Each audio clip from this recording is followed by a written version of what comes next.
Hello everyone, स्वागत है आप सभी का एस्पिरेंट्स एकेडमी के प्लेटफॉर्म पर। जैसा कि आप लोगों को पता है, हमने रिसेंटली लाइब्रेरी थर्ड ग्रेड के लिए रैंकर्स बैच लॉन्च किया है, जिसके अंदर आपकी अभी तक 5 क्लासेस हो गई है। और इन्हीं 5 क्लासेस का आज हम इस क्लास के अंदर जो इन 5 क्लासेस के अंदर हमने पढ़ा था उसी का रिवाइज करेंगे। यानी कि आज की क्लास आपकी रिवीजन क्लास होने वाली है। जो भी आपने अभी तक पढ़ा है उसके बारे में अपन रिवीजन करेंगे। और उससे पहले मैं आपको एक बार रैंकर्स बैच के बारे में बता दूं। इस बैच के अंदर आपकी लाइब्रेरी थर्ड ग्रेड की डिटेल से स्टडी कराई जाएगी, जिसके अंदर जितने भी आपका सिलेबस के अंदर टॉपिक है उनको एकदम डिटेल से टॉपिक वाइज पढ़ा जाएगा। और उसी के साथ साथ में उन टॉपिक से रिलेटेड आपको टेस्ट प्रोवाइड कराए जाएंगे। टेस्ट के साथ साथ में आपको वीकली इस तरह की रिवीजन क्लासेस और उसके साथ साथ में आपको जीके और जो सेकंड पेपर है उसकी स्ट्रेटजी के वीडियोस प्रोवाइड कराए जाएंगे, किस तरह से आपको अच्छे मार्क्स गेन करने हैं। तो चलिए आज की क्लास को अपन स्टार्ट करते हैं। अपन आज की क्लास के अंदर जो भी अपन ने पिछली 5 क्लासेस के अंदर पढ़ा है तो उनका रिवीजन करेंगे। तो अपन अभी सेकंड यूनिट से अपना जो सिलेबस है, अपना बैच है, उसको स्टार्ट कर रहे हैं। उससे पहले मैं आपको एक बार बता दूं क्लास स्टार्ट करने से पहले कि अगर आप बैच नहीं ज्वाइन करना चाहते हो, यानी कि आपने पहले से कहीं से लाइब्रेरी साइंस पढ़ रखी है या फिर आप सेल्फ स्टडी करना चाहते हो तो बहुत अच्छी बात है। और अगर आप चाहते हो कि सेल्फ स्टडी के साथ साथ में या फिर आप अपनी जो भी आपने पढ़ाई करी है उसका रिवीजन करना चाहते हो तो आप अगर बैच नहीं ज्वाइन करना चाहते हो तो टेस्ट सीरीज ज्वाइन कर सकते हो। अपनी जो रैंकर्स टेस्ट सीरीज भी अभी रिसेंटली लॉन्च की गई है, इसके अंदर आपको लाइब्रेरी साइंस के जितने भी टॉपिक वाइज टेस्ट है, जितने भी आपका सिलेबस के अंदर टॉपिक है उसमें टॉपिक वाइज टेस्ट आपको प्रोवाइड कराए जाएंगे।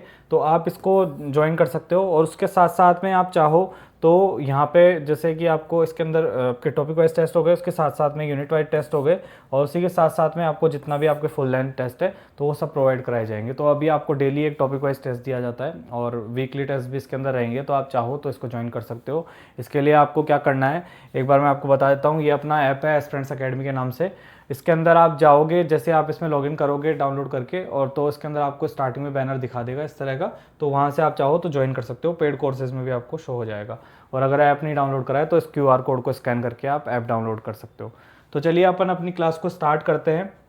सबसे पहले जो अपन ने यूट्यूब के ऊपर भी आपको 2 डेमो क्लासेस दी थी, उनके अंदर अपन ने स्टार्टिंग में कैटलॉग और कैटलॉग के मीनिंग और पर्पस पढ़ा था फर्स्ट क्लास के अंदर, और सेकंड क्लास के अंदर अपन ने जो फिजिकल फॉर्म ऑफ कैटलॉग है उसके बारे में बात करी थी। तो चलिए अपन स्टार्टिंग से आज पहले क्लास से अपन रिविजन करना स्टार्ट करते हैं।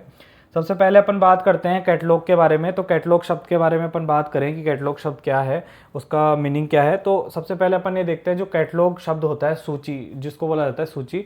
तो सूची के अंदर क्या होता है, लाइब्रेरी में आपकी जितनी भी बुक्स मटेरियल्स, जितने भी जनरल्स, जितने भी तरह के पाठ्य पुस्तकें बुक्स होती है तो उनके बारे में क्या होता है, एक डिस्क्रिप्शन तैयार किया जाता है, उसी को सूची कहा जाता है।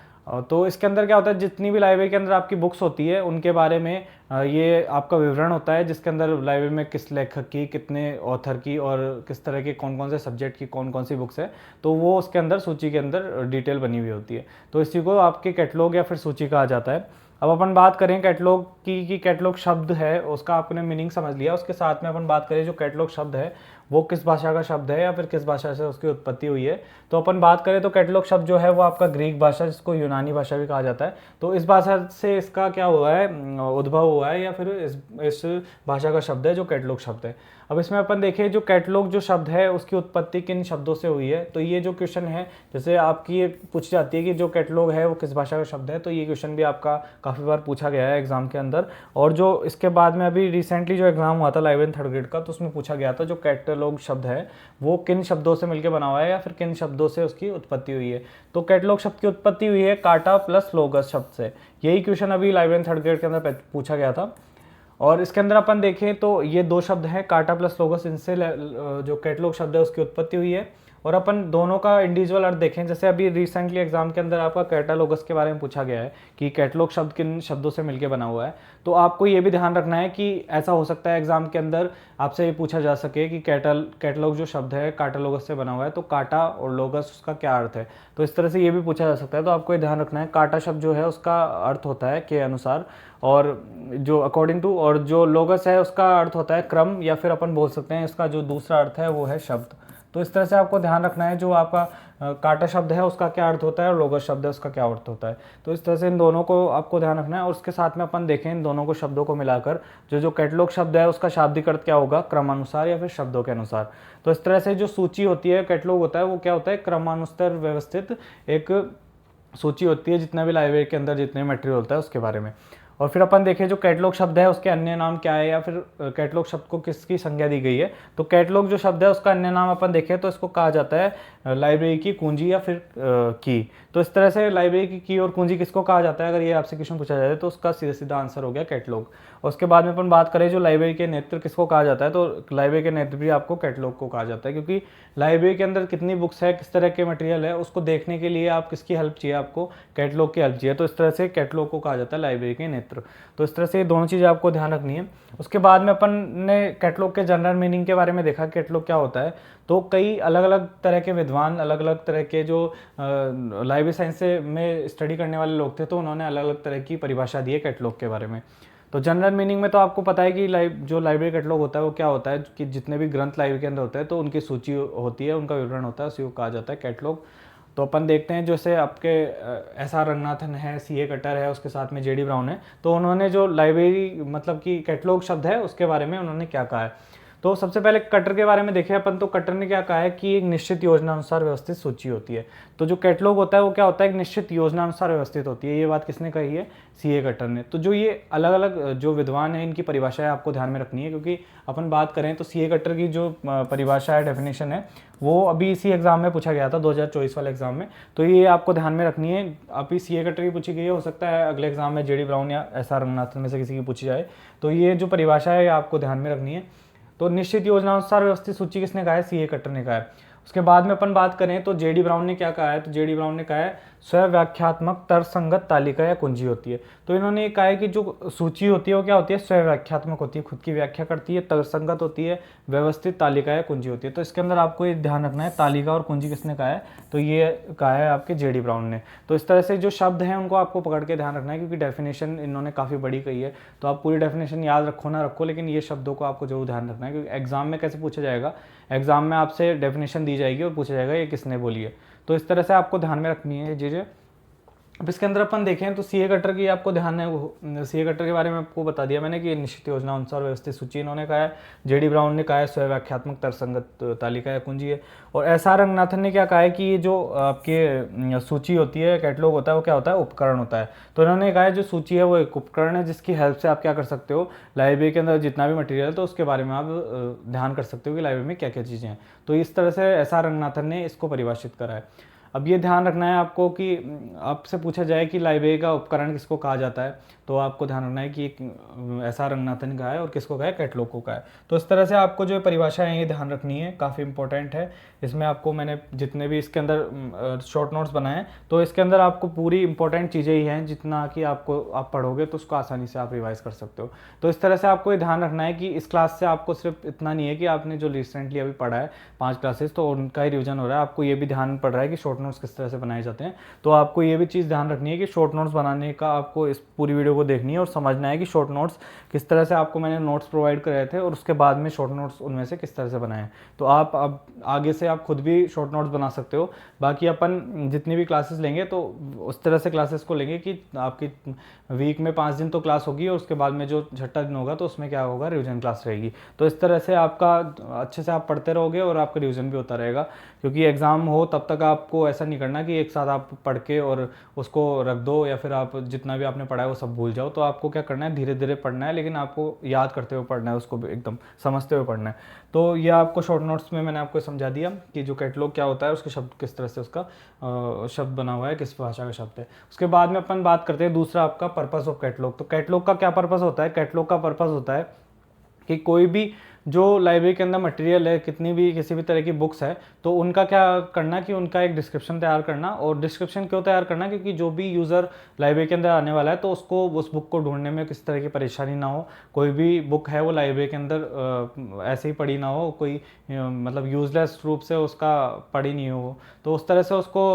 यूज़ करने के लिए क्या किया जाता है, कैटलॉग तैयार किया जाता है। उसी के साथ में लाइब्रेरी को मैनेजमेंट के लिए कैटलॉग काफ़ी इंपॉर्टेंट होता है। उसी के साथ में लाइब्रेरी में जितने कर्मचारी होते हैं तो उनको टाइम बचाने के लिए, यूज़र का टाइम बचाने के लिए भी कैटलॉग काफ़ी यूज़फुल होता है। तो इस तरह से इसके अलग अलग उद्देश्य हैं, तो वो आपको जनरल मीनिंग में आप समझ में आ जाएगा कैटलॉग का क्या क्या उद्देश्य होते हैं। क्योंकि कैटलॉग का क्या अर्थ है, मेनली अपन देखें तो लाइब्रेरी के जितनी भी मटेरियल है उनके बारे में जानकारी रखना क्या होता है, कैटलॉग का उद्देश्य होता है। तो इसके अंदर अपन देखें तो अलग अलग जो जैसे सीए कटर है या फिर एसआर रंगनाथन है, उन्होंने अपने हिसाब से कुछ उद्देश्य बताए। तो अपन सबसे पहले उनके बारे में देखें तो सीए कटर ने क्या है, 3 तरह के उद्देश्य बताए हैं इसके आपके पर्पस ऑफ लाइब्रेरी कैटलॉग के।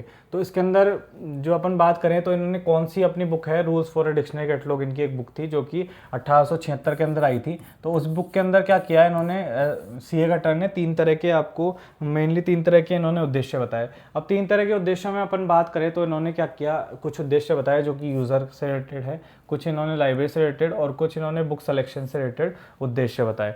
तो अपन बात करें कि जो यूज़र से रिलेटेड सीए कटर ने क्या उद्देश्य बताया कि जो पर्पस होता है कैटलॉग बनाने का वो यूज़र से रिलेटेड किस तरह से होता है। तो यूज़र से रिलेटेड इस तरह से पर्पस होता है कि यूज़र अगर लाइब्रेरी में आए और अगर उसको किसी बुक का ऑथर ध्यान है, उसी के साथ में अगर उसको टाइटल ध्यान है और टाइटल नहीं ध्यान होकर उसको सब्जेक्ट ध्यान है, तो जिस भी बुक को ढूंढना चाहता है वो उसको मिल सके। अगर उसको ये ध्यान है कि वो बुक किस सब्जेक्ट की है, किस टाइटल की है, किस ऑथर की है, अगर वो लाइब्रेरी के अंदर वो बुक हो तो उसको मिल सके। तो ये उद्देश्य होता है आपका कैटलॉग का।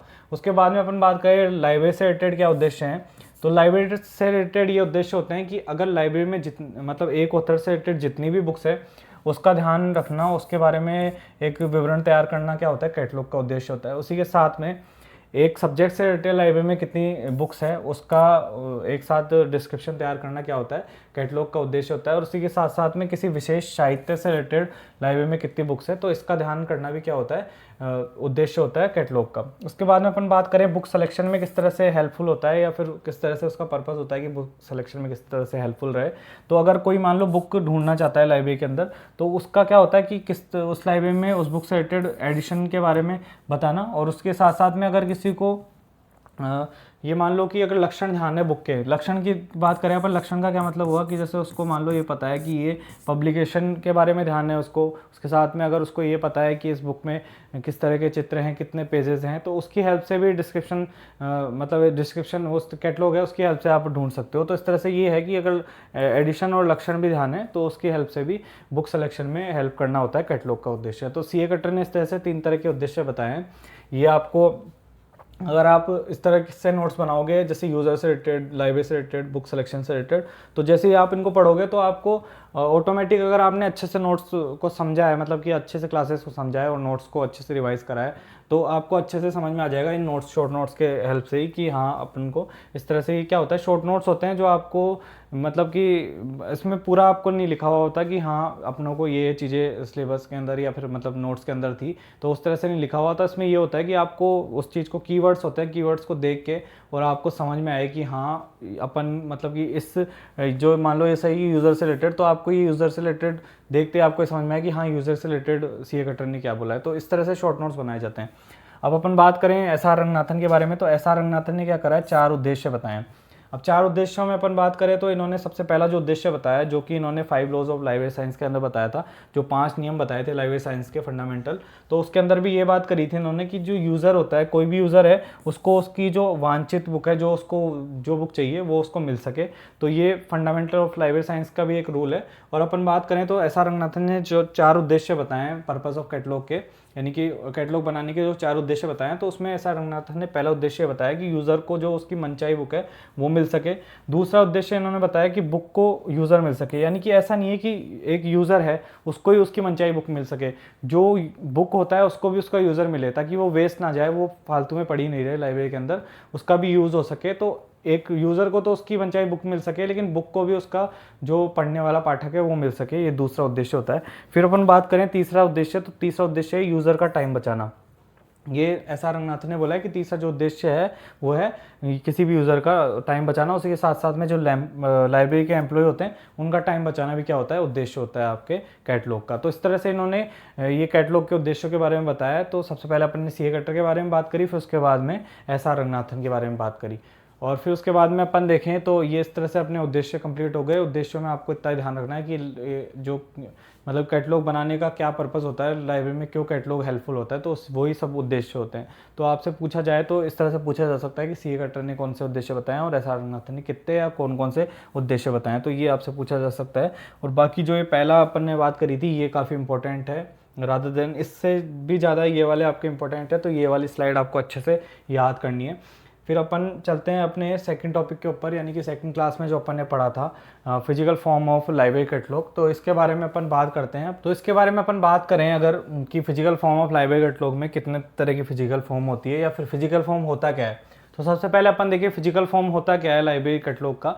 तो कैटलॉग का जो फिजिकल फॉर्म है वो होता है उसकी बनावट, यानी कि बाहरी उसका ढांचा किस तरह का है, किस तरह से वो बाहरी रूप से किस तरह से दिखता है, उसकी बनावट क्या है, तो उस तरह से ही मतलब वो किस तरह से आप उसको वो किस तरह से उसको रिप्रेजेंट करेंगे, किस तरह से वो दिखेगा, तो वो चीज़ होती है आपकी फिजिकल फॉर्म। अब फिजिकल फॉर्म में अपन बात करें तो जैसे कि कैटलॉग एक होता है बुक की फॉर्म में या फिर कैटलॉग कार्ड की फॉर्म में है या फिर आपके डिजिटल फॉर्म में है, तो वो बोला जाता है उसका फिजिकल फॉर्म जो होती है।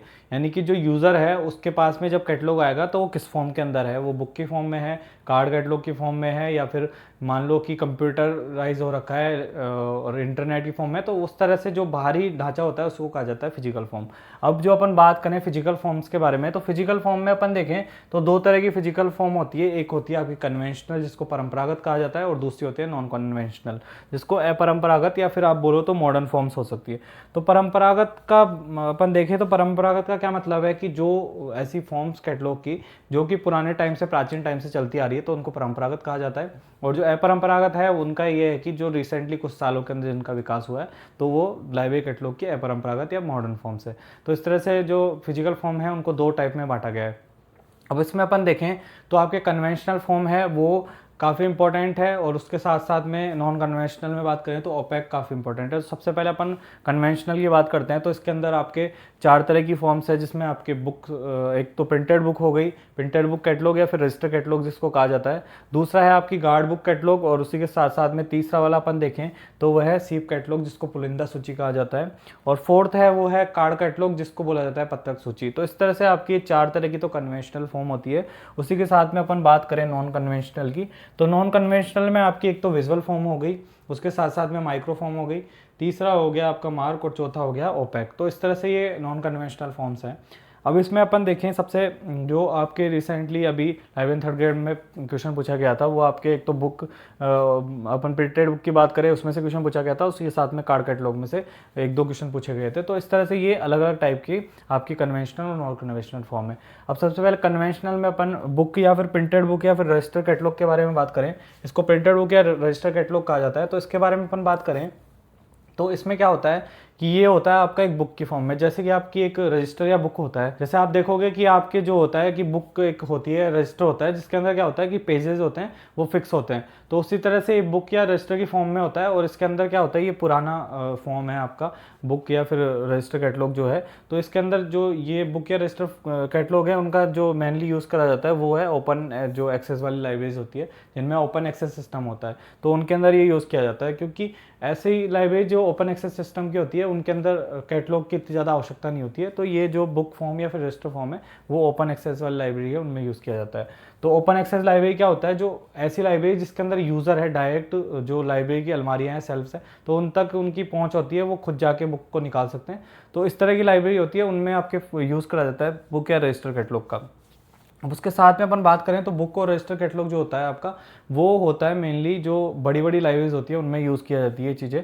तो अपन देखें तो ये क्वेश्चन अभी पूछा गया था रिसेंटली 11th थर्ड ग्रेड के अंदर कि जो नेशनल लाइब्रेरी है इंडिया की, तो नेशनल लाइब्रेरी में कौन सी कैटलॉग फॉर्म का यूज़ किया जाता है, तो इसके अंदर बुक या फिर रजिस्टर फॉर्म का यूज़ किया जाता है। तो ये आपको ध्यान में रखनी है।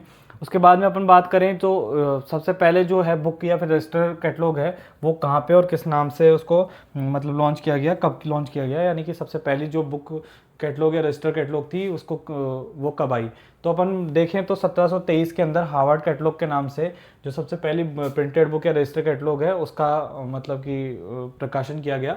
उसके बाद में अपन देखें तो 1745 के अंदर जो रोल बुक कैटलॉग है तो उसका प्रकाशन किया गया। तो इस तरह से ये दोनों चीज़ें आपको ध्यान रखनी है। जो पहली बुक कैटलॉग थी वो है हार्वर्ड कैटलॉग जो कि 1723 के अंदर, और फिर 1745 के अंदर रोल बुक कैटलॉग इसको प्रकाशित किया गया।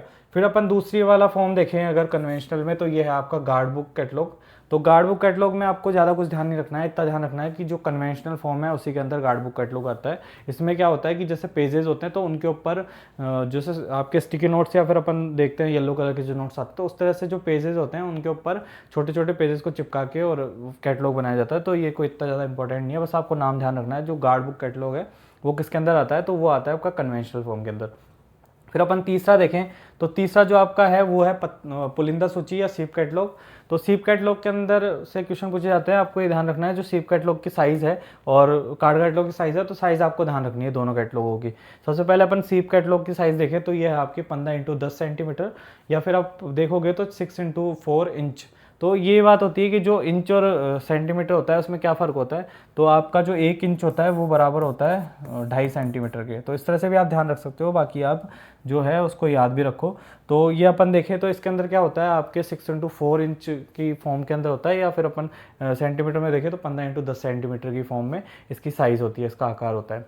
और जब अपन सीप कैटलॉग के बारे में बात करें तो सीप कैटलॉग के अपन देखें तो 1871 के अंदर क्या हुआ था, इसका इन्वेंशन हुआ था। तो सीप कैटलॉग है जो सबसे पहले 1871 के अंदर ये आया था। और इसमें अपन देखें तो इसमें क्या होता है कि 1876, तो 1876 के अंदर सबसे पहले लिंडेन यूनिवर्सिटी जो है हॉलैंड की, तो उसके अंदर सीप कैटलॉग है सबसे बड़े आकार का, जो मतलब कि वृहद स्तर पे जो सीप कैटलॉग है वो कब तैयार किया गया, तो अपन देखें तो 1876 के अंदर लिंडेन यूनिवर्सिटी हॉलैंड है तो वहाँ पे तैयार किया गया था। तो इस तरह से सीप कैटलॉग के बारे में आपको ध्यान रखना है। और ये कौन सी फॉर्म के अंदर आता है, तो ये कन्वेंशनल फॉर्म के अंदर आता है। तो ये चीज़ आपको ध्यान रखनी है सीप कैटलॉग की दोनों तीनों चीज़ें, कि इसका आकार क्या होता है, कब सबसे पहले इन्वेंशन किया गया, और सबसे पहला जो वृहद स्तर पर सीप कैटलॉग है वो कब तैयार किया गया था, तो 1876 के अंदर तैयार किया गया था।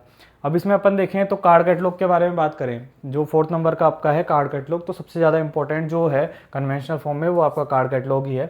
अब कार्ड कैटलॉग के अंदर अपन देखें तो कार्ड कैटलॉग क्या होता है, इसको पत्रक सूची भी कहा जाता है, और ये जो है वो सबसे ज़्यादा इंपॉर्टेंट है कन्वेंशनल के अंदर। इसका आकार आपको ध्यान में रखना है, ये पूछा जाता है एग्जाम्स के अंदर।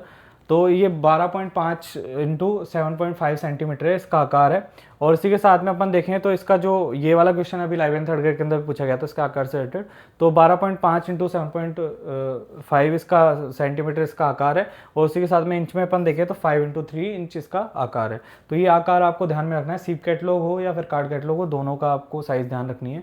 उसी के साथ में अपन बात करें सबसे पहला जो कार्ड कैटलॉग है वो कब प्रकाशित हुआ, तो सबसे पहले कार्ड कैटलॉग है वो पेरिस विज्ञान अकादमी है उसके द्वारा बनाया गया था, कब 1775 के अंदर। तो 1775 में ये जो पेरिस विज्ञान अकादमी है इसके द्वारा बनाया गया था कार्ड कैटलॉग। तो ये दोनों ये चारों हैं, इनको आपको ध्यान में रखना है अच्छे से। ये दोनों फॉर्म भी आपको ध्यान रखनी है कि कन्वेंशनल नॉन कन्वेंशनल कौन कौन सी होती है, और जो इसके अंदर कन्वेंशनल है उसमें कौन कौन से 4 टाइप हैं। तो ये आपको ध्यान में रखना है। जितने भी इसके अंदर इंपॉर्टेंट चीज़ें थी वो मैंने शॉर्ट में एक साथ में कंपाइल कर लिया। तो इस तरह से आपको शॉर्ट नोट्स बनाने हैं, इसको आपको आइडिया लग रहा होगा। फिर अपन देखें फर्स्ट जो आपका है नॉन कन्वेंशनल अपरंपरागत या फिर मॉडर्न फॉर्म, तो उसमें सबसे पहला वाला है आपका विजुअल फॉर्म, जिसको बोला जाता है कि जो विजुअल फॉर्म होता है उसको समदर्शी स्वरूप भी कहा जाता है हिंदी के अंदर।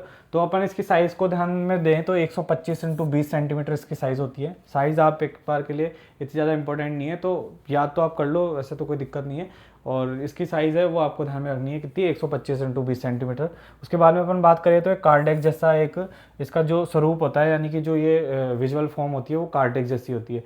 फिर उसके बाद में अपन देखें तो ये होता है कि व्यापारिक या फिर औद्योगिक उपयोग इसका किया जाता है।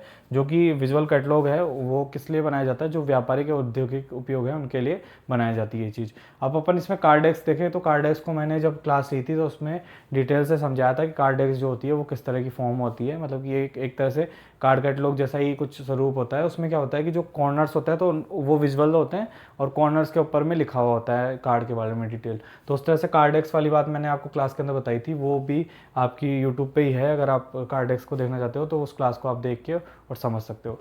अब अपन देखें तो सेकंड के अंदर चले अपन, इसके सेकंड जो है टाइप है वो है आपका माइक्रोफॉर्म, जिसको कहा जाता है, जिसके नाम से आप समझ सकते हो माइक्रो का क्या मतलब है कि ये छोटे आकार के कैटलॉग होंगे। तो इसके अंदर क्या होता है कि स्मॉल फोटोग्राफिक कैटलॉग तैयार किए जाते हैं। जो कैटलॉग होते हैं वो क्या किया जाते हैं, छोटे आकार के और फोटोग्राफिक कैटलॉग इस पर तैयार किए जाते हैं, जिनको आप आपकी जैसे नग्न आँखें हैं तो उनसे नहीं देख सकते हो। उसके लिए आपको माइक्रो रीडर की हेल्प चाहिए होती है, जो कि माइक्रो रीडर है उसकी हेल्प से आप देख सकते हो, इतने छोटे आकार के कैटलॉग बने होते हैं। अब इसमें अपन देखें तो ये तीन तरह के होते हैं, माइक्रोफिज, माइक्रो कार्ड और माइक्रो फिल्म।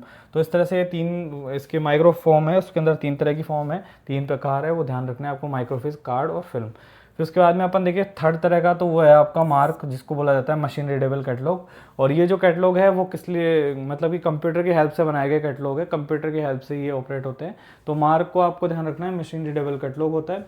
उसके बाद में अपन देखिए ओपेक, तो ओपेक को बोला जाता है ऑनलाइन पब्लिक एक्सेस कैटलॉग। तो ओपेक के बारे में अपन डिटेल से पढ़ेंगे। ओपेक के बारे में हम नेक्स्ट क्लास के अंदर, मैंने थर्ड क्लास के अंदर आपको बहुत डिटेल से पढ़ाया था। तो अब ओपेक को अपन जो इसके बाद वाली क्लास, मतलब कि इसके बाद वाला जो स्लाइड है उसके अंदर ओपेक को डिटेल से पढ़ेंगे। तो इसकी जो आपको देखे अपन, तो ओपेक की आपको क्या करना है इसके अंदर सबसे ज़्यादा जैसे अपन बात करें तो इसके अंदर जो एग्ज़ाम के अंदर आप देखोगे तो जो फुल फॉर्म्स होती है, जैसे कंप्यूटर की अपन बात करें, कंप्यूटर सब्जेक्ट में जो फुल फॉर्म्स पूछी जाती है, तो उस तरह से लाइब्रेरियन सब्जेक्ट जो होता है उसमें आपके फुल फॉर्म्स काफ़ी पूछी जाती है। तो आपको इनकी फुल फॉर्म है उनको ध्यान में रखना है। जैसे अपन ओपेक की बात करें तो इसकी फुल फॉर्म क्या है, ऑनलाइन पब्लिक एक्सेस कैटलॉग। तो ये जो इसकी फुल फॉर्म है ये आपको ध्यान में रखनी है। अब जो आप देखोगे इसमें ऑनलाइन पब्लिक एक्सेस कैटलॉग, तो इसमें जो फर्स्ट वर्ड है ऑनलाइन, तो ऑनलाइन शब्द से आप समझ सकते हो कि जो ये कैटलॉग होगा वो क्या होगा, डिजिटल फॉर्म के अंदर होगा। तो इसके अंदर क्या होता है, जो भी ये कैटलॉग बनाए जाते हैं वो किस तरह से बनाया जाता है, ऑनलाइन डिजिटल डेटाबेस होते हैं। इसके अंदर जो डेटा होता है वो क्या होता है, डिजिटल फॉर्म के अंदर होता है और वो होता है ऑनलाइन। तो इस तरह से इसका नाम से आप आराम से समझ सकते हो। फिर अपन बात करें कि ये कैटलॉग है वो किस तरह के कैटलॉग होते हैं, तो ये क्या होते हैं, कार्ड कैटलॉग जो है आपके पत्रक, अपन बात करें पत्रक सूची की, तो उसी की क्या होती है, एक डिजिटल फॉर्म होती है, इलेक्ट्रिक फॉर्म होती है। और अपन बात करें तो एक तरह से ये कार्ड कैटलॉग का ही सक्सेसर है। तो ये कार्ड कैटलॉग का ही इलेक्ट्रिक फॉर्म है, कार्ड कैटलॉग की डिजिटल फॉर्म है।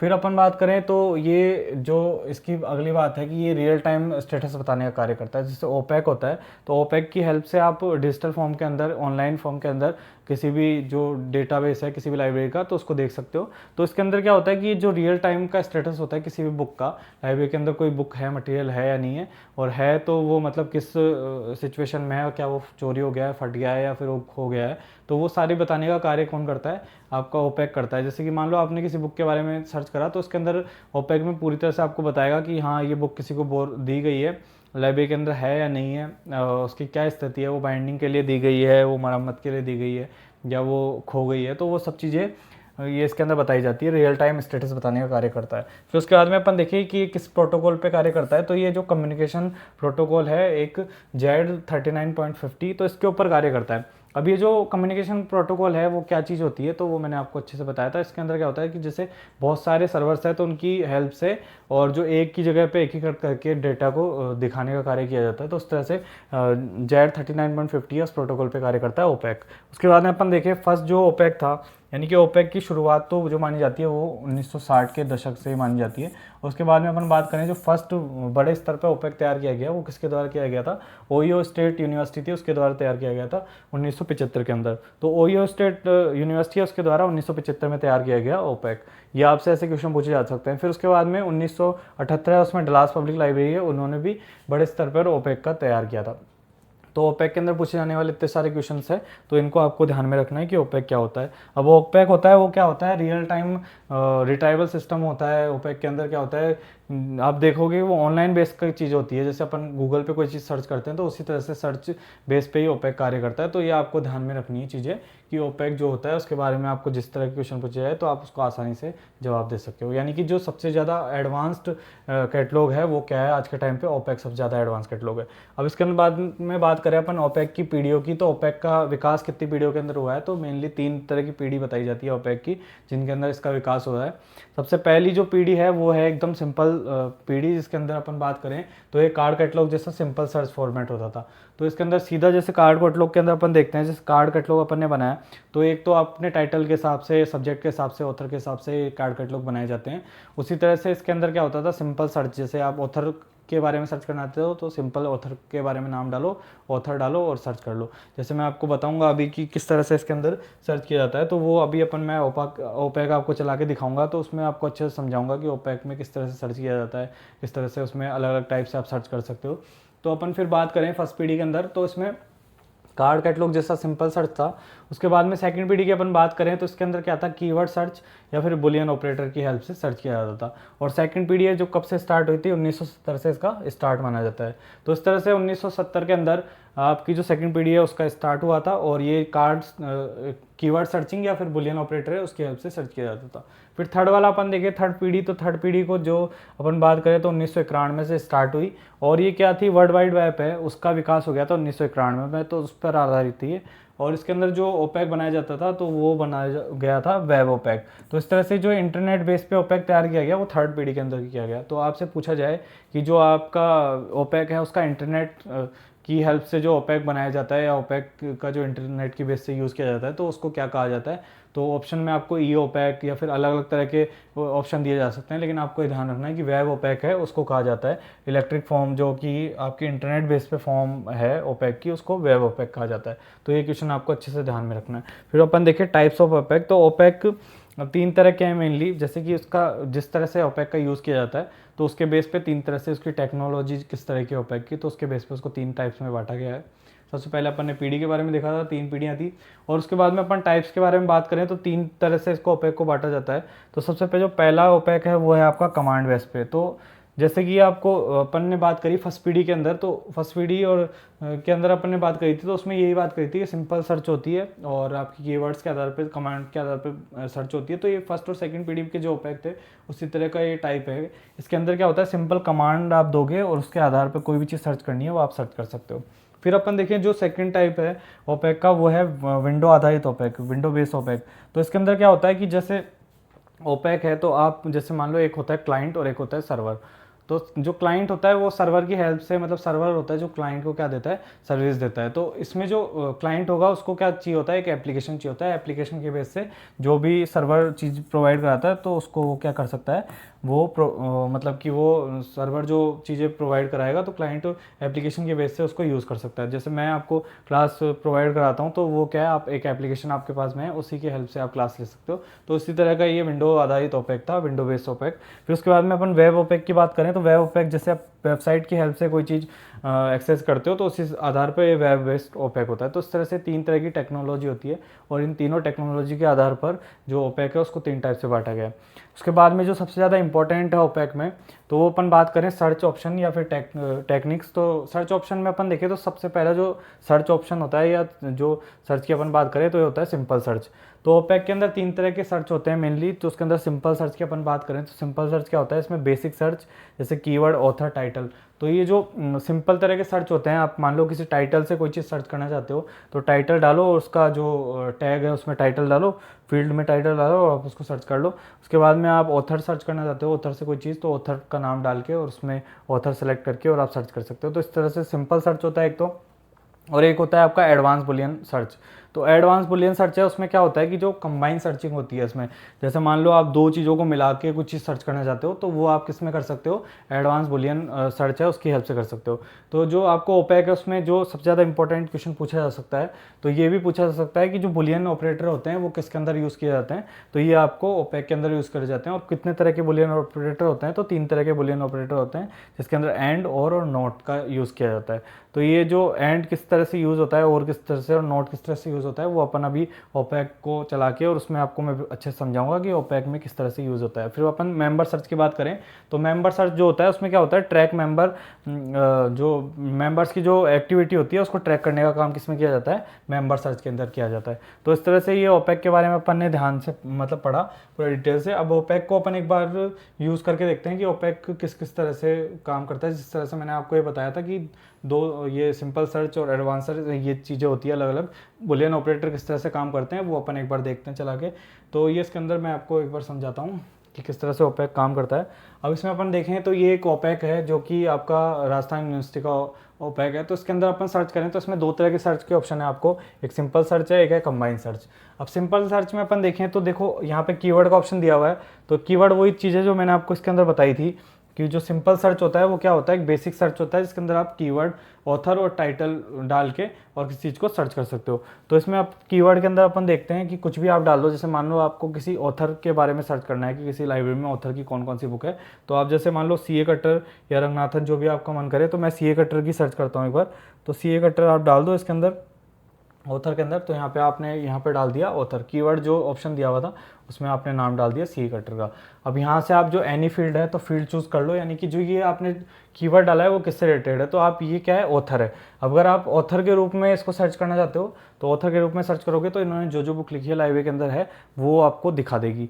और अगर आप चाहते हो कि ये टाइटल है तो टाइटल सेलेक्ट कर लो, सब्जेक्ट है, पब्लिशर है, क्या है, तो आप सर्च कर लो। जैसे यहाँ ऑथर है तो ऑथर के रूप में मैं इसको सेलेक्ट करके यहाँ सर्च करूँगा, तो यहाँ पे देखो आपको इनकी जो ये बुक है जो मैंने आपको बताई थी, rules for a dictionary catalogue, ये आ गया है। इसके अंदर आप आराम से देख सकते हो कि इस लाइब्रेरी के अंदर ये बुक के बारे में इसका कैटलॉग आ गया है। तो यहाँ पे आराम से प्रीव्यू करके और डिटेल्स आप देख सकते हो। तो इस तरह से ये ओपेक के अंदर आप सिंपली सर्च कर सकते हो। अब इसमें ऑप्शन अलग अलग तरह के दे रखे हैं, तो यहाँ पे इससे आप टाइटल डाल के या फिर कैसे भी सर्च कर सकते हो। टाइटल डालोगे तो मान लो आपको नाम ध्यान है रूल्स फॉर डिक्शनरी कैटलॉग, तो वो टाइटल डाल के और आप सर्च कर सकते हो। तो इस तरह से ये होता है सिंपल सर्च। फिर अपन देखिए कंबाइन सर्च, तो कंबाइन सर्च में क्या होता है, जैसे मैंने आपको बताया था बुलियन ऑपरेटर जो होते हैं वो कंबाइन सर्च के अंदर आते हैं। तो बुलियन ऑपरेटर हैं जो कैसे सर्च किया जाता है, जैसे मान लो इसमें दो तरह के जो सब्जेक्ट होते हैं, दो तरह के अलग अलग टाइटल होते हैं, उनकी हेल्प से ये क्या किया जाता है, एडवांस बुलियन सर्च की जाती है। तो इसके अंदर अपन देखें तो दो तरह के कीवर्ड दिए हुए हैं और उनके बीच में कनेक्ट का ऑप्शन दिया हुआ है। तो यहाँ पे मान लो आपको दो सब्जेक्ट हैं, उनके बारे में, उनसे रिलेटेड जो बुक हैं उनके कॉम्बिनेशन करके और फिर सर्च करना है। जैसे मान लो आपको अपन बात करें कंप्यूटर एक तो, और कंप्यूटर के साथ में अपन देखें तो आपको लाइब्रेरी, तो ये दोनों सब्जेक्ट है, उनसे रिलेटेड जो भी बुक्स हैं वो आपको कंबाइन रूप से सर्च करनी है। तो इसके अंदर आप मान लो ये दोनों की सर्च करना चाहते हो, तो यहाँ से आप कनेक्ट है, तो कनेक्ट में आप तीन ऑप्शन आपको दिए हुए हैं, और, एंड और नोट। तो और का क्या मतलब होता है, जैसे आप और करोगे और यहाँ से आप कंप्यूटर क्या चीज़ है, आपको टाइटल है किसी बुक का क्या है, तो मैं सब्जेक्ट चूज़ कर लेता हूँ दोनों के लिए।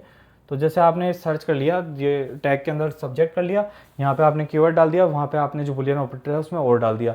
तो यहाँ से आपको क्या करना है, अभी आप ऐसे डालोगे तो यहाँ से आप जैसे ही सर्च करोगे ना, तो ये आपको जितनी भी मतलब कि बताएगा, ये जितने भी डिस्क्रिप्शन कैटलॉग तैयार करके देगा वो किससे रिलेटेड होंगे, कि वो और लगाया। तो और का क्या मतलब होता है, या तो कंप्यूटर या फिर लाइब्रेरी, यानी कि आपको ऐसी बुक्स का कैटलॉग दिखाएगा ये जिसके अंदर या तो लाइब्रेरी के बारे में दिया हो या कंप्यूटर के बारे में दिया हो या फिर दोनों के बारे में दिया हो। तो ये क्या होता है कि दोनों से रिलेटेड चीज़ें या फिर अलग अलग दोनों से रिलेटेड चीज़ें हैं वो भी दिखाता है। तो ये क्या होता है, किसी भी सर्च को क्या करता है, ये ब्रॉड करने का काम करता है, व्यापक करने का काम करता है। और जैसे कि आप देख सकते हो इसमें अपन ने सर्च कराया तो इसमें लाइब्रेरी क्लासिफिकेशन आ गया, फिर इसके बाद में यहाँ पे आपको 50 ईयर्स लाइब्रेरी ये सब चीज़ आ गई, पब्लिक लाइब्रेरी, और इसके साथ में आप देखोगे इन्फॉर्मेशन, ये इन्फॉर्मेशन टेक्नोलॉजी के बारे में आ गया जो कि कंप्यूटर से रिलेटेड होती है। फिर ये आपका यूडीसी से रिलेटेड आ गया, फिर ये आपका लाइब्रेरी और इन्फॉर्मेशन साइंस जो कि दोनों से रिलेटेड है। तो वो चीज़ें आपको सारा दिखा देता है इसके अंदर, कि जो आपको और जैसे लगाओगे तो आपको दोनों से रिलेटेड और दोनों से अलग अलग रिलेटेड है वो भी चीज़ दिखा देगी। फिर आप एंड जैसे यूज़ करोगे तो एंड पे जैसे आप सर्च करोगे तो एंड में क्या होगा, इसको क्या करेगा, ये सीमित कर देगा सर्च को, ये जो नैरो करने का काम करेगा। कैसे, जैसे आप इसके अंदर जैसे सर्च करोगे लाइब्रेरी और एंड कंप्यूटर, तो ये क्या करेगा, लाइब्रेरी टेक्निक्स और टेक्नोलॉजी, तो ये दोनों चीज़ों को मिक्स में जो कॉमन चीज़ है वो ही दिखाने का कोशिश करेगा। तो जो आप जितनी बुक्स देखोगे इसमें, तो ये जो कंप्यूटर और लाइब्रेरी दोनों के अंदर कॉमन है वही चीज़ आपको दिखाएगा, जो अलग अलग है इनसे रिलेटेड वो आपको बिल्कुल भी नहीं दिखाएगा। तो इस तरह से क्या करता है, ये सीमित करने की कोशिश करता है एंड। तो एंड का मतलब आप समझ में गए होंगे। फिर उसके बाद में अपन नोट देखें, तो नोट का क्या मतलब होता है, जो अब ये ऐसी चीज़ दिखाएगा इसके अंदर जो कंप्यूटर से तो रिलेटेड है लेकिन लाइब्रेरी से रिलेटेड नहीं है। तो ये आप जैसे सर्च करोगे इसके अंदर तो आप देख सकते हो, जैसे आपने एंड लगा के सर्च करा तो यहाँ पे देखो जितनी भी आपको बुक्स दिखाई जाएगी वो सिर्फ कंप्यूटर से रिलेटेड है, लाइब्रेरी से रिलेटेड नहीं है। तो इस तरह से ये बुलियन ऑपरेटर है, इनका यूज़ किया जाता है ओपेक के अंदर। आपको अच्छे से समझ में आ गया होगा कि ओपेक किस तरह से काम करता है। और फिर अपन ओपेक को आपने अच्छे से समझ लिया होगा, कितनी पीढ़ियाँ हैं क्या है, ये मैंने आपको अच्छे से बता दिया और क्लास के अंदर बहुत ही अच्छे से इस चीज़ को अपन ने समझा था। इसके बाद में अपन जो अपनी नेक्स्ट क्लास थी, जो आपकी 4th क्लास थी, उसके बारे में अपन देखते हैं। जो आपका टाइप्स ऑफ कैटलॉग स्ट्रक्चर है, इसके बारे में अपन ने बात करी थी, तो इसके बारे में अपन देखते हैं अब इसके बाद में। अब अपन इसमें देखें जो टाइप्स ऑफ कैटलॉग स्ट्रक्चर है यानी कि इनर फॉर्म है, तो इसके बारे में सबसे पहले अपन ये बात करें कि जो इनर फॉर्म होता है उसका क्या मतलब होता है। तो जैसे अपन ने पहले बात करी थी आपके फिजिकल फॉर्म के बारे में, तो फिजिकल फॉर्म क्या होता है, जो बाहरी ढांचा होता है, जो बनावट होती है लाइब्रेरी की यानी कि कैटलॉग की, तो वो क्या होती है, फिजिकल फॉर्म होती है। और जो इनर फॉर्म के बारे में अपन बात करें तो किसी भी कैटलॉग के अंदर जो कैटलॉग है आपका फिजिकल फॉर्म है कोई भी तरह का, जैसे कार्ड कैटलॉग है, सीप कैटलॉग है या फिर बुक कैटलॉग है, तो उसमें एंट्रीज को किस तरह से व्यवस्थित किया जाता है, किस रूप में एंट्रीज को बनाया जाता है, किस तरह से उनको अरेंज किया जाता है, तो वो होता है आपका इनर फॉर्म। जैसे मान लो आप अपन बात करें तो ये आप जैसे आपने कोई स्कीम के लिए यूज़ करा है कार्ड कैटलॉग। अब कार्ड कैटलॉग के अंदर जो ये एंट्रीज है उनको कैसे व्यवस्थित किया जाएगा, तो वो होता है आपका इनर फॉर्म। तो इसके अंदर एंट्रीज बनाने के लिए हेडिंग के अंदर कैसे लिखा जाएगा, और यहाँ पे जो इसका सेक्शन होता है इसमें किस तरह से एंट्रीज बनाई जाएगी, तो ये सब चीज़ें होती है, वो उसको कहा जाता है आपके क्या बोलेंगे अपन, इनर फॉर्म। तो इस तरह से इनर फॉर्म हो गई और एक हो गई आपकी फिजिकल फॉर्म। ये दोनों फॉर्म्स होती है अलग अलग टाइप की। तो इसके अंदर अपन ने फिजिकल फॉर्म के बारे में डिटेल से पढ़ लिया था। फिर इनर फॉर्म के बारे में अपन देखें तो इसमें 3 टाइप की इनर फॉर्म होती है, जिसके अंदर इसको आप इनर फॉर्म भी बोल सकते हो, या फिर आपके सिलेबस में आप देखोगे तो आपका सिलेबस में कैटलॉग, स्ट्रक्चर एंड पर्पस। तो स्ट्रक्चर जो होता है वो यही होता है, इनर फॉर्म होती है उसको स्ट्रक्चर कहा जाता है। तो स्ट्रक्चर के अंदर अपन बात करें तो सबसे पहली जो चीज़ है वो है आपकी अल्फ़ाबेटिकल कैटलॉग, यानी कि 3 तरह के कैटलॉग होते हैं, जिसमें अपन पहले कैटलॉग के बारे में बात करें तो वो कौन सा है, आपका अल्फ़ाबेटिकल कैटलॉग है। और फिर उसके बाद में दूसरा जो है वो क्लासिफाइड कैटलॉग है, और तीसरा जो है वो है अल्फ़ाबेटिको क्लासिफाइड कैटलॉग। तो इस तरह से 3 तरह के कैटलॉग ये है।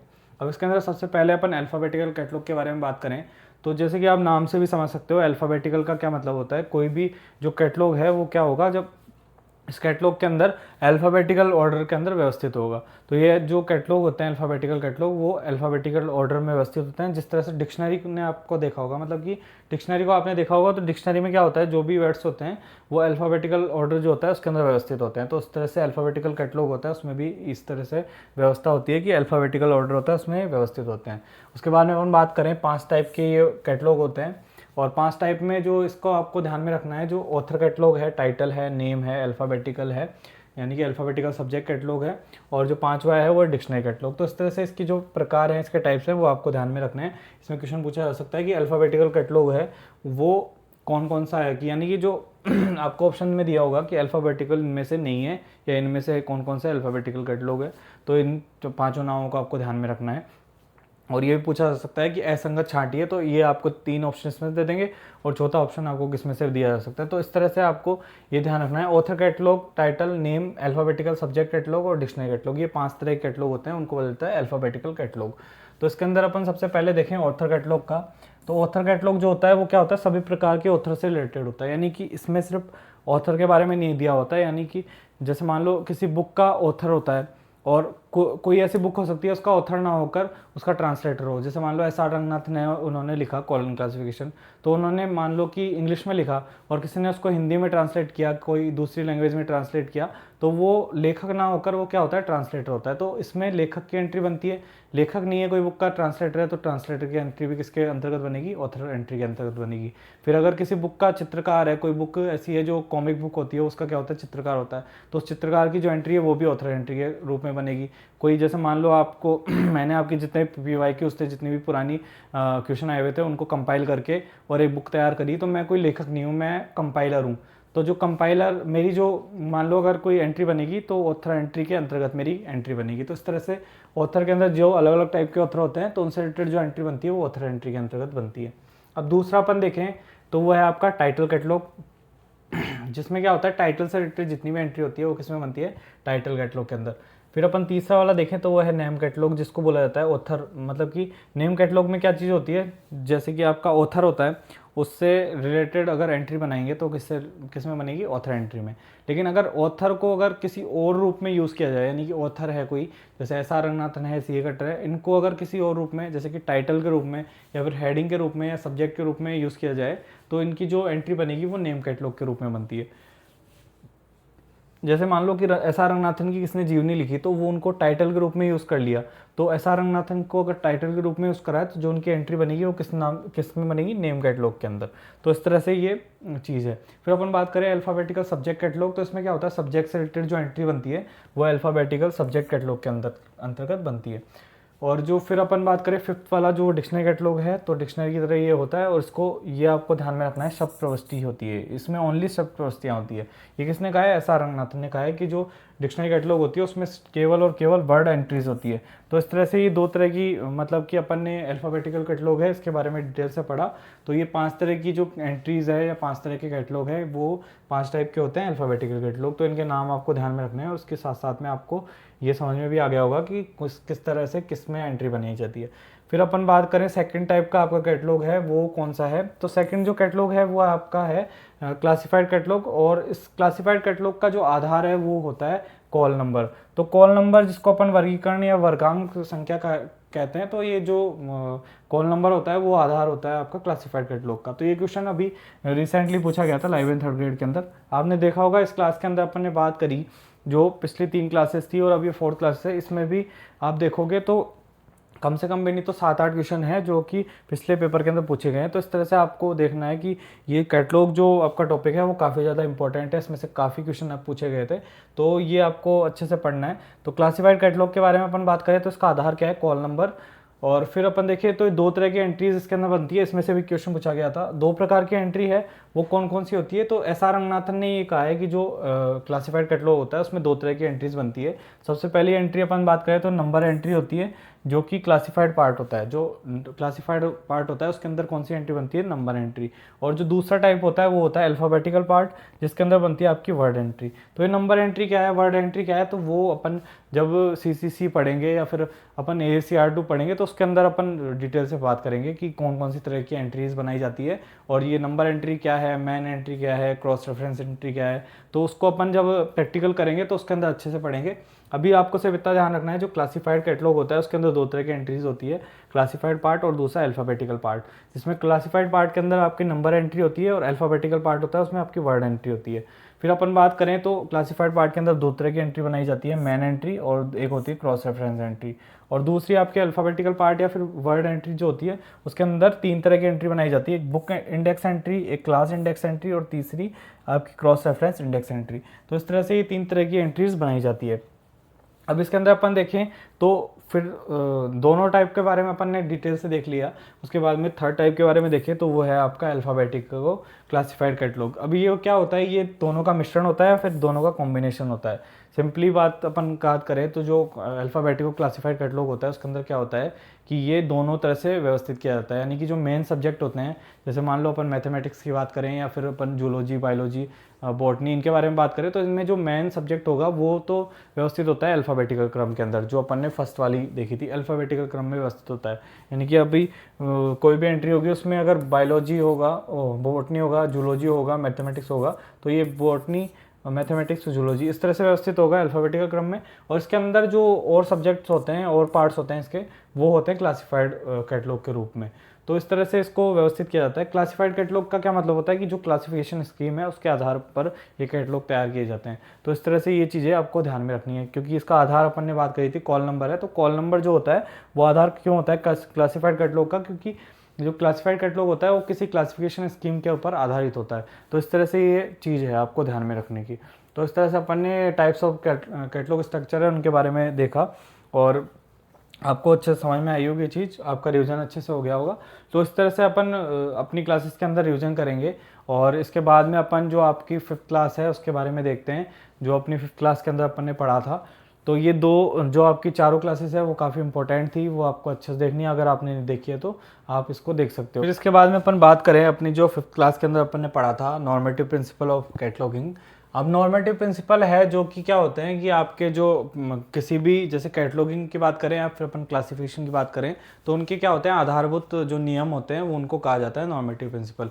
अब इसके अंदर ये होता है कि जो भी कैटलॉगिंग हो या फिर क्लासिफिकेशन हो वो क्या होता है कि इन्हीं जो प्रिंसिपल्स होते हैं इन पे ही आधारित होती है। अगर इनमें किसी भी तरह की समस्या आती है तो इन्हीं जो नॉर्मेटिव प्रिंसिपल है इनकी हेल्प से उनको सुलझाया जाता है। जैसे मान लो आपको कोई भी कैटलॉग तैयार करना है तो उसके अंदर आपको जो हेडिंग है यानी कि जो टाइटल है वो किस पेज से लेना है और किस चीज़ को टाइटल के रूप में उपयोग किया जाएगा, जो कि हेडिंग सेक्शन है उसमें जो वर्ड्स होंगे उनको किस तरह से रखा जाएगा और किस तरह से जो कैटलॉगिंग की स्कीम्स है वो तैयार की जाएगी। तो ये सब चीज़ें होती है वो क्या है नॉर्मेटिव प्रिंसिपल है उसकी हेल्प से तैयार की जाती है।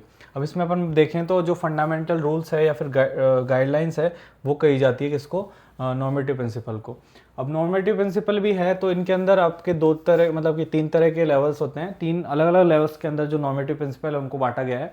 अब ये लेवल्स है वो सिर्फ इसी तरह से हैं जैसे कि आपके अपन बात करें मेन सब्जेक्ट या फिर first division of main subject, second division of main subject, तो ये जो अलग अलग डिविजन्स है तो इनके आधार पर ही जो अलग अलग तरह के प्रिंसिपल हैं उनके आधार पर ही इन शब्द को बांटा गया है। जैसे अपन बात करें अगर मेन विषय है, अगर कोई मुख्य विषय है उससे रिलेटेड अगर कोई नॉर्मेटिव प्रिंसिपल है तो उसको क्या कहा जाएगा, लॉ कहा जाएगा।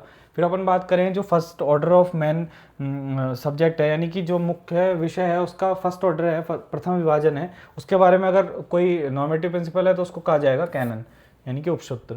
और फिर अपन देखिए थर्ड जो अपन बात करें कि द्वितीय विभाजन यानी कि second order of main subject है, उसके बारे में कोई नॉर्मेटिव प्रिंसिपल है तो उसको कहा जाएगा प्रिंसिपल। तो इस तरह से ये अपन ने देखा है कि जो अलग अलग तरह के लेवल होते हैं तो उनके आधार पर जो नॉर्मेटिव प्रिंसिपल है उनको बांटा जाता है। अब सबसे पहले अपन देखें लॉ के बारे में, तो जो लॉ होता है, सूत्र होता है, वो आपका मुख्य विषय से संबंधित होता है। तो ये आपको ध्यान में रखना है कि जो कौन सा है, जैसे कि लॉ है, कैनन है, प्रिंसिपल है, वो कौन से लेवल या फिर कौन सी चीज़ से रिलेटेड होते हैं, क्योंकि ये क्वेश्चन पूछा जाता है। अभी लास्ट एग्जाम में कैनन से रिलेटेड क्वेश्चन पूछा गया है कि जो first order of main subject है वो क्या है, तो वो कैनन है। फिर प्रिंसिपल से भी क्वेश्चन पूछा गया है कि जो second order of main subject है उसको क्या कहा जाता है, तो ये प्रिंसिपल कहा जाता है। तो इस तरह से ये चीज़ आपको ध्यान में रखनी है, अच्छे से इस चीज़ को आपको ध्यान रखना है और रिवाइज करना है, क्योंकि जो भी इस क्लास के अंदर अपन ने बात करी है ऐसी कोई चीज़ नहीं है। अगर ये क्लास आपने अच्छे से देख ली है तो इसके अंदर आप आराम से आपके जो पिछले पेपर है उसके अंदर 7 से 8 क्वेश्चन इसके अंदर पूछे गए हैं और ये काफ़ी इंपॉर्टेंट चीज़ अपन ने कवर करी है। अब इसके अंदर अपन देखें लॉ के बारे में बात करें तो जो लॉ है उसको मैंने आपको बता दिया, जो मुख्य विषय से रिलेटेड होता है उसको लॉ कहा जाता है। और लॉ कितने तरह के हैं, तो अपन बात करें कैटलॉगिंग के अंदर लॉ जो है वो 4 लॉज है। और लॉज के अंदर अपन देखें तो पहला जो लॉ है वो है इंटरप्रिटेशन, दूसरा लॉ है वो है इम्पार्शलिटी, तीसरा है वो सिमेट्री है और चौथा है वो पार्सिमोनी है। तो जो इंग्लिश के नाम है वही आपको ध्यान में रखने हैं, क्योंकि हिंदी में इनके नेम है वो जैसे जो पेपर बनाया जाता है वो ट्रांसलेट की फॉर्म में बनाया जा सकता है। तो कई बार क्या होता है जो शब्द है वो अलग तरह की यूज़ किए जाते हैं, तो आपको इंग्लिश में जो है वो चीज़ें ध्यान रखनी है। और एग्ज़ाम में भी ऐसा होता है कि जो इंग्लिश की चीज़ होती है वो ज़्यादा सही होती है। अगर इंग्लिश के अंदर कोई चीज़ का करेक्शन मतलब हिंदी में ऐसा हो सकता है कोई चीज़ शब्द गलत हो तो आपको इंग्लिश से देख के उसको सॉल्व करना पड़ता है। तो इस तरह से आपको ध्यान में रखना है कि जो इंग्लिश फॉर्म जो इंग्लिश के इनके वर्ड्स है वो आपको ध्यान रखना है। तो लॉ के अंदर इंटरप्रिटेशन हो गया, इम्पार्शलिटी हो गया, सिमेट्री हो गया और पार्सिमोनी हो गया। तो इस तरह से ये 4 तरह के लॉ गए। फिर अपन बात करें जो कैनन है वो 9 कैनन्स होते हैं और जो 9 कैनन है उनके नाम आपको ध्यान में रखने हैं। इन कैनन्स के बारे में अपन डिटेल से पढ़ेंगे। कैनन्स की क्या लॉज और प्रिंसिपल है उनको भी अपन डिटेल से पढ़ेंगे, क्योंकि ऐसा होता है कि कैनन मोस्ट ऑफ द टाइम कैनन से क्वेश्चन पूछे जाते हैं। कैनन काफ़ी ज़्यादा इंपॉर्टेंट है, बट एस.आर. रंगनाथन ने भी ये कहा है कि जो कैनन है वो और जितने भी नॉर्मेटिव प्रिंसिपल है उनमें सबसे ज़्यादा इंपॉर्टेंट है। लेकिन अपन देखें तो अपन ने जो सिलेबस है उसके अंदर दिया गया है नॉर्मेटिव प्रिंसिपल ऑफ कैटलॉगिंग, ना कि अपनों को कैनन ऑफ कैटलॉगिंग दिया गया है। तो अपन जो भी लॉ है प्रिंसिपल है उनको भी अच्छे से डिटेल से पढ़ेंगे। तो इसके अंदर अपन सबसे पहले लॉ के बारे में अपन ने देखा 4 लॉ है और इनके बारे में जो नेक्स्ट क्लास होगी, क्योंकि अभी अपन ने 5 क्लासेज है वो इससे ली है, तो उनके अंदर अपन ने ये 5वीं क्लास के अपन रिविजन कर रहे हैं। तो अपन जो नेक्स्ट क्लास होगी उसके अंदर लॉ के बारे में डिटेल से पढ़ेंगे।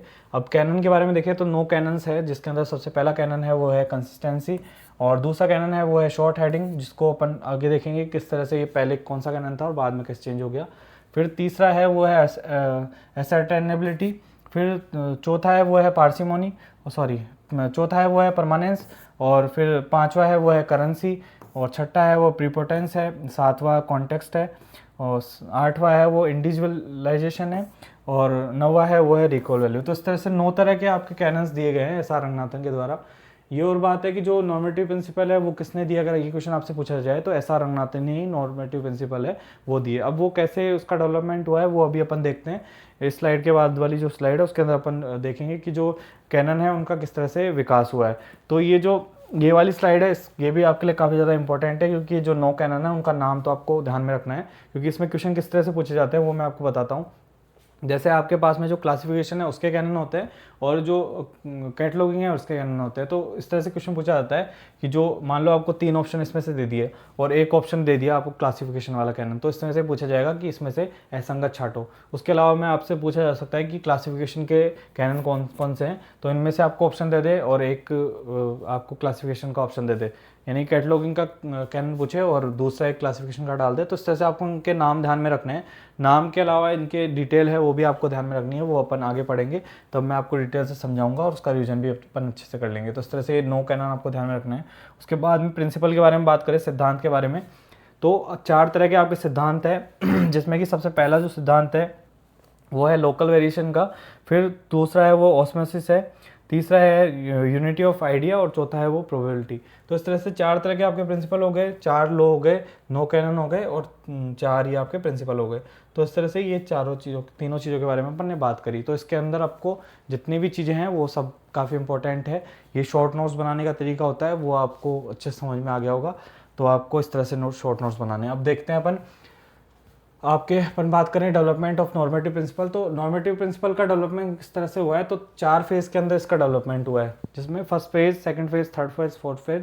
तो इसके अंदर जितनी भी तरह के जो अलग अलग 4 तरह के फेज़ है, तो उसके अंदर जो भी इनके अंदर नॉर्मेटिव प्रिंसिपल दिए गए तो वो किसके द्वारा दिए गए थे, एस.आर. रंगनाथन के द्वारा। अपनी अलग अलग बुक्स के अंदर इन्होंने जो नॉर्मेटिव प्रिंसिपल है उनका विकास किया। अब इसमें अपन देखें जो सबसे पहला फेज़ है उसके अंदर इनकी बुक आई थी थ्योरी ऑफ लाइब्रेरी कैटलॉग, जो कि 1938 के अंदर आई थी।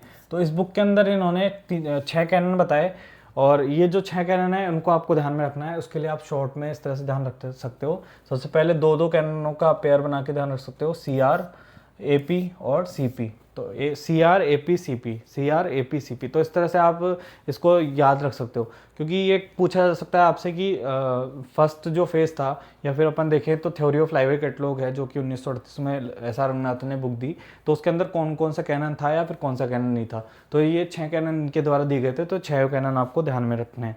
जिसके अंदर अपन बात करें तो सबसे पहला कैनन कंसिस्टेंसी का है, फिर रिलेवेंस का है, फिर एसर्टेनेबिलिटी का है, फिर आपका है ये परमानेंस का, फिर जो कैनन है वो है आपका करेंसी का, और फिर ये प्रीपोटेंस का। तो इस तरह से 6 कैनन इनके द्वारा दिए गए थे। तो ये 6 कैनन आपको ध्यान में रखने हैं, CR, AP, CP। तो इस तरह से आप ध्यान रख सकते हो। बाकी आप अगर कोई अपनी तरफ से ट्रिक बनाना चाहो तो उस तरह से भी आप ध्यान में रख सकते हो।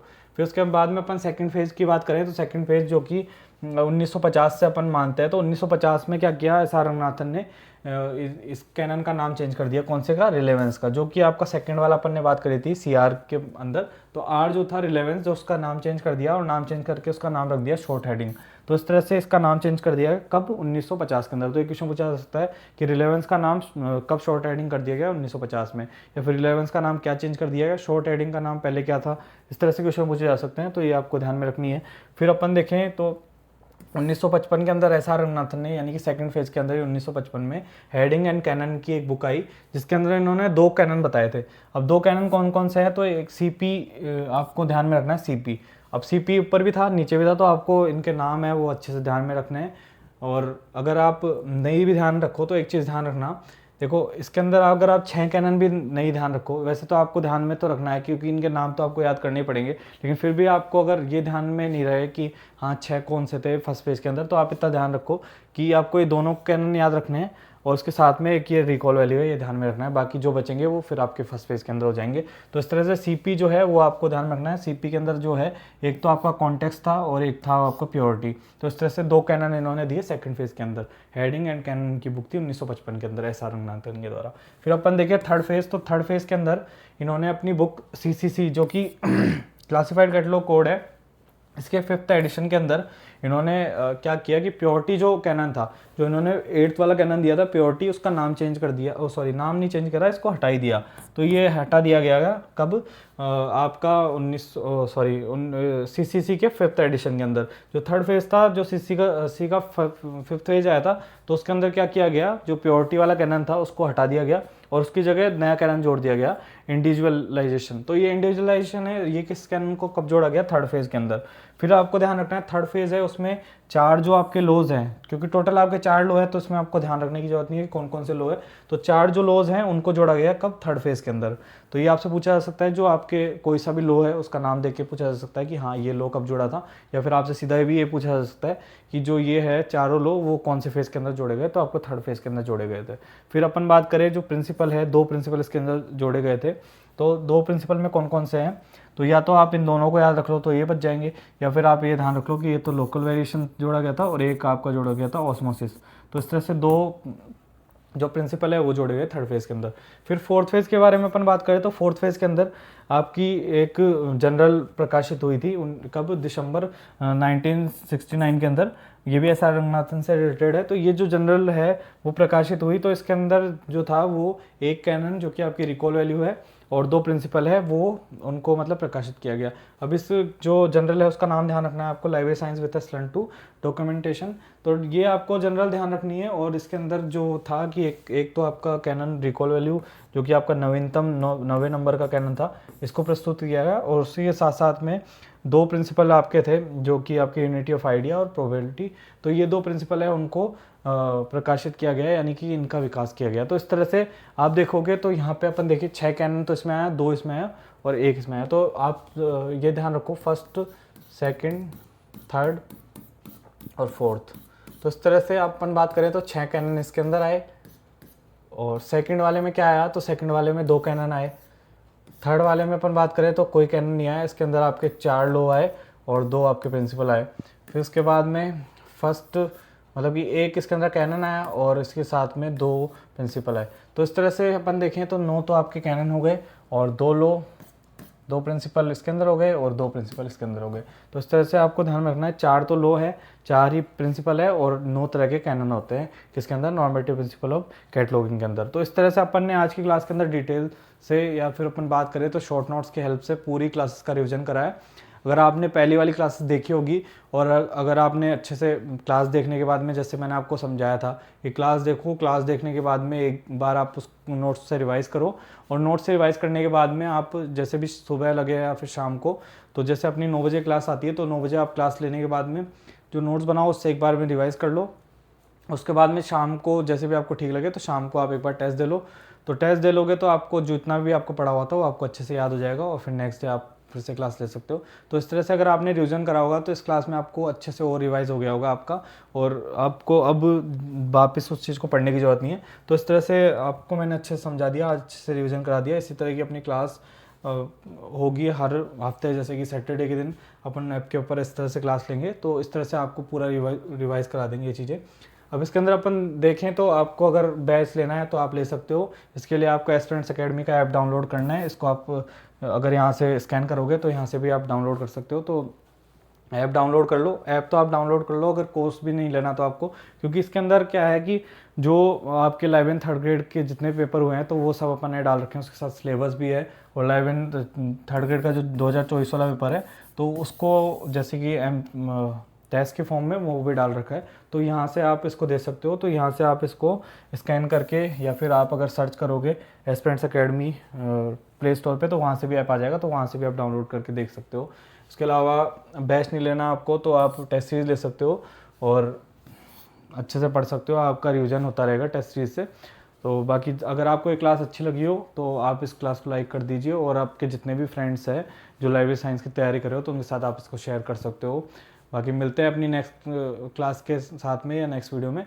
और इसके बाद मैं आपको एक बात बताऊं, जो टेस्ट सीरीज़ अपन ने रैंकर्स टेस्ट सीरीज़ जो लॉन्च करी है तो उसकी जो सॉल्यूशन वीडियो है, यानी कि हर टेस्ट का सॉल्यूशन वीडियो है, वो भी अपन नेक्स्ट वीक से डालने की कोशिश करेंगे, जिसके अंदर अपन जितने भी अपने टेस्ट होंगे तो अपन उसका सॉल्यूशन भी कराएंगे। तो इस तरह से जो टेस्ट है उनका सॉल्यूशन आपको मिलेगा इसी चैनल के ऊपर। तो आप इस चैनल को सब्सक्राइब कर सकते हो और अच्छे से पढ़ते रहिए और क्लासेस आप देखते रहिए। Thank you so much. मिलते हैं अपनी नेक्स्ट क्लास के अंदर।